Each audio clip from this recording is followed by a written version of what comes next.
Boa noite, Igor. Boa noite. Como é que Beleza? tá? Boa noite, pessoal. Tudo bem? E aí, gente? Como é que estão?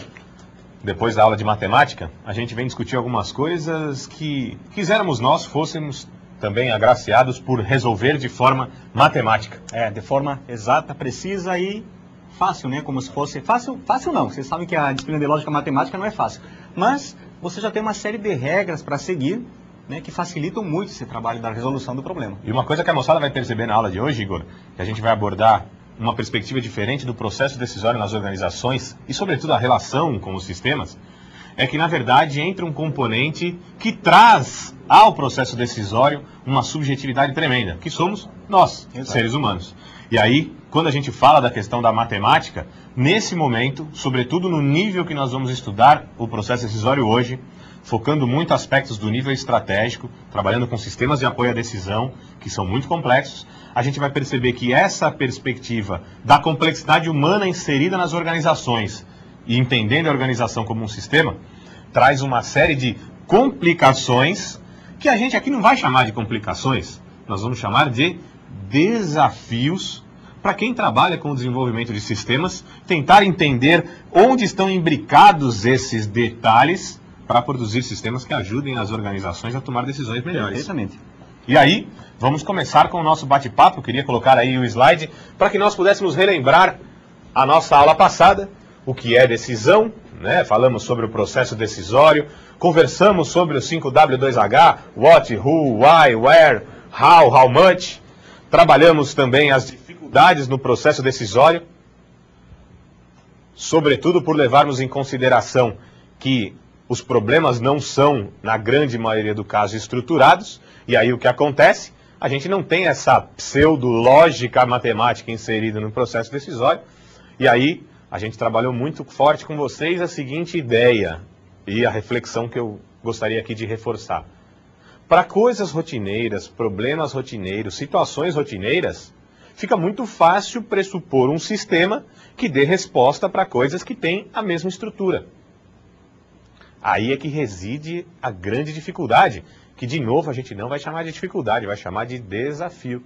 Que você, desenvolvedor, consiga entender todos esses meandros, essas ligações um pouco mais complexas, de coisas que não são simples, olha aí a simplicidade e a complexidade, e consiga produzir algo que dê ao gestor da organização a possibilidade de decidir num solo menos arenoso, menos gelatinoso, que dê ao gestor uma base forte e sustentável para que as suas decisões sejam sim as melhores possíveis. E aí, continuando, a gente falou a respeito dos tipos de problemas, com essas questões de serem estruturados ou não, e os tipos de decisão. E aí queria reforçar aquilo que conversamos em outras aulas sobre entendermos a organização em seus 3 níveis, estratégico, tático e operacional, o tipo de informação que se trabalha em cada um desses níveis, e entender a organização e, sobretudo, o gestor como um decisor. E aí fala, o gestor, você aí, no dia a dia da sua organização, o que você faz? Toma decisões. E aí, a qualidade dessa decisão é que pode garantir um futuro melhor ou pior. Pense bem. A cada dia, em quantos momentos você tem que se posicionar? Quase que poderíamos dizer assim, você chegou ao final ou a uma bifurcação de um fluxograma, coisa que vocês conhecem bem, quantas vezes por dia? Opa, e agora? Vou para cá ou vou para cá? A cada um desses momentos, temos a necessidade de nos posicionar e tomar uma decisão. E aí, as etapas do processo decisório, com a identificação do problema, toda a estrutura metodológica que a gente conversou na aula passada, e hoje a gente vai para uma outra questão, e depois no final a gente vai falar sobre o fórum de discussão que já está aberto lá, está rolando, que é muito interessante, e alguns apontamentos bacanas que a gente já tem lá, beleza?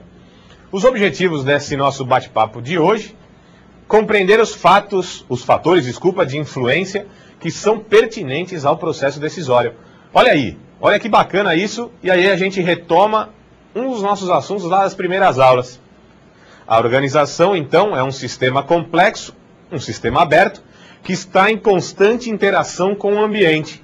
Olha aí, o ambiente, então, está gerando fatores de influência que, claro, são pertinentes ao processo decisório. E aí a gente vai ver daqui a pouco um slide bem caótico, onde a gente começa a entender o quanto é complexo gerir uma organização e, claro, o quanto é desafiador para você propiciar ao gestor uma estrutura melhor de informação para que a gestão seja melhor. E aí vem bomba de todo lado aqui. Vem bomba de todo lado. São muitos fatores e muitas variáveis que interferem no dia a dia da organização. De onde a gente às vezes menos espera, vem fatores que influenciam o dia a dia da organização e fazem com que seja necessário um tratamento muitíssimo adequado da informação, porque senão é como se o gestor não tivesse visão fisicamente dizendo, para entender o ambiente onde se insere e o escopo das suas decisões. E aí, claro, seria muito complicado gerir uma organização desta forma. Começando aqui o nosso bate-papo. Opa! Tarô, cartomancia, futurologia, Nostradamus. Olha aí. O homem sempre procurou algo que o auxiliasse no processo decisório. Bola de cristal. Ah, beleza. Será que tudo isso foi inventado para ajudar o gestor no processo decisório? Será que o pessoal anda lá com as profecias de Nostradamus tentando prever o futuro? Se a gente tivesse essa capacidade, seria ótimo. Hoje, o que aconteceu? A bolsa despencou. Será que alguém ganhou dinheiro? Provavelmente. Será que alguém perdeu dinheiro? Muito provavelmente. O que aconteceu com o dólar? Será que ontem a galera já sabia disso? Mas, será que existem sistemas que, analisando fatos históricos, podem tentar dizer para a gente qual é a tendência para o futuro? E aí, quando a gente vai continuar dizendo tendência, a gente não vai dizer o que vai efetivamente acontecer. Os riscos existem e são inerentes ao processo. Mas, de repente, com um tratamento melhor da informação, a gente pode ter mais certeza em relação a essa tendência. E olha aí a diferença que você pode fazer a partir de um trabalho bacana de estruturação de um sistema que pode ser vendido por uma organização. Então, veja. O homem sempre procurou algo que o auxiliasse no processo decisório. E a evolução do processo decisório no século XX, e a gente vai conversar um pouco sobre isso, ele passa por uma mudança na perspectiva e na observação do homem enquanto sujeito histórico. E aí, no começo do século, a decisão era centrada no executivo principal, no dono do negócio, em quem detinha o capital. O trabalhador é um ser passivo e despreparado para a tomada de decisões. Olha aí. Vocês sabem, por acaso, qual era o conceito de homem naquela época? Né? O conceito de homem era o homem econômico. Esse conceito de homem econômico, pressupunha que o ser humano, ele trabalhava, até pela sua pouca capacidade intelectual, dentro de uma lógica muito fácil de ser entendida. E aí, quem era o dono do negócio, quem tinha o dinheiro, conseguia manipular e, na verdade, tratava o ser humano como se ele fosse, a parte de uma engrenagem, continuidade da máquina. Para vocês aí que já assistiram um filme de 1936 chamado Tempos Modernos, do Charlie Chaplin, já devem ter percebido que ele faz uma crítica à sociedade da época, que entendia, sim, o homem como essa continuidade da máquina. E aí, quando a gente enxerga isso, eles pressupunham o seguinte: se a gente dá um trocadinho a mais, o cara produz mais. Para ele produzir mais, a gente dá um pouquinho a mais. E aí, por isso que nós brincamos aí com a aula do Carlos Henrique, parece matemático, lógico e fácil. Não se tinha, então, o entendimento da complexidade dos seres humanos. E aí, essa perspectiva trazia o seguinte: quem tem que tomar decisão na empresa é o dono.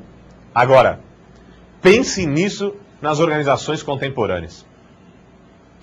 Só o dono toma decisão na organização? Tem mais alguém que toma decisão na organização? Todo mundo toma decisão na organização.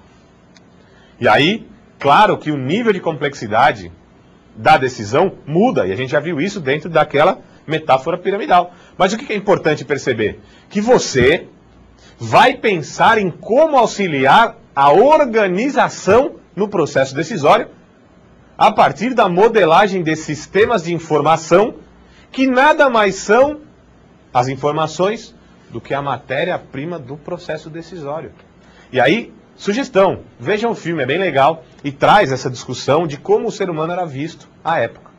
E aí, a evolução do processo decisório, lá a gente estava falando no começo do século passado, sobretudo, também se vocês quiserem pesquisar, a gente tem o Taylorismo como grande paradigma de referência para esse entendimento, essa concepção de homem, o Taylorismo-Fordismo, e depois a gente evolui a perspectiva do processo decisório a partir da década de 60, olha aí, até dá para fazer uma propaganda aqui do livro do Zuenir Ventura, que fala, né, da década de 60, de 68, de toda a questão mundial em relação à luta contra as ditaduras, mudança de comportamento, e olha aí, nesta época então, a gente tem a chegada de uma grande escola na administração que institui um novo paradigma para entendermos como se dá o processo decisório nas organizações. Escola das Relações Humanas. E aí o homem não é mais um homem econômico, é um homem social. E o que os estudiosos da época, principalmente isso brota com um estudioso australiano chamado George Elton Mayo, que é importante entender como é que as relações entre as pessoas interferem no dia a dia das organizações. Se nós falamos que no dia a dia das organizações todo mundo está tomando decisão, eles propuseram aqui, né, Mayo e a sua equipe, numa indústria, numa grande indústria, eles propuseram estudos, que chama os estudos de Hawthorne, que foi desenvolvido nos Estados Unidos, nas redondezas de Chicago, Illinois, no estado de Illinois, nos Estados Unidos. E aí, lá eles começaram a fazer alguns experimentos com os seres humanos e perceberam que a organização era extremamente influenciada com o que os grupos decidiam no âmago das suas relações. Então, de repente, eu e o Igor falavam, hoje vamos fazer o seguinte, vamos dar aula mais devagar, porque eles cortaram o cafezinho lá na universidade e hoje a gente vai pegar mais leve.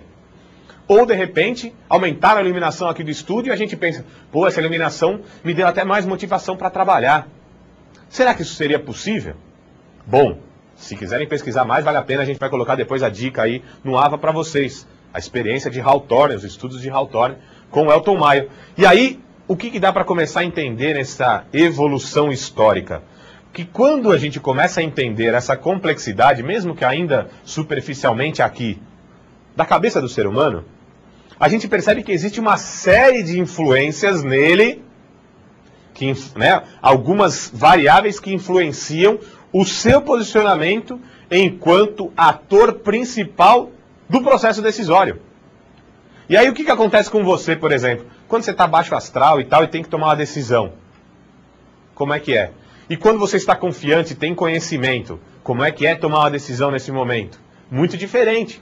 E aí, todos esses estudos ajudam a gente a entender como é que o processo decisório nas organizações é algo complexo. E aí você deve estar perguntando, pô André, mas por que você está falando isso? O que tem a ver isso com os sistemas? Os sistemas precisam atender à complexidade dessas relações que se dão e que se inserem no íntimo, né? No corpo das organizações.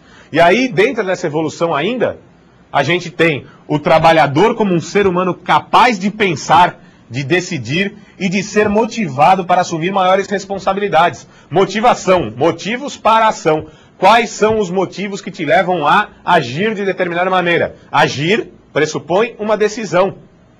Agora, engraçado que nos dias de hoje a gente ainda ouve em determinadas organizações, quando alguém comete um erro, assim, você chega lá para se justificar e diz para o seu gestor, que eu vou chamar aqui de chefe, chefe, mas é que eu pensei que... Aí ele diz, você não é pago para pensar, pelo amor de Deus. Mas ainda tem gente que pensa assim. Vamos evoluindo, já que esse chefe não evoluiu.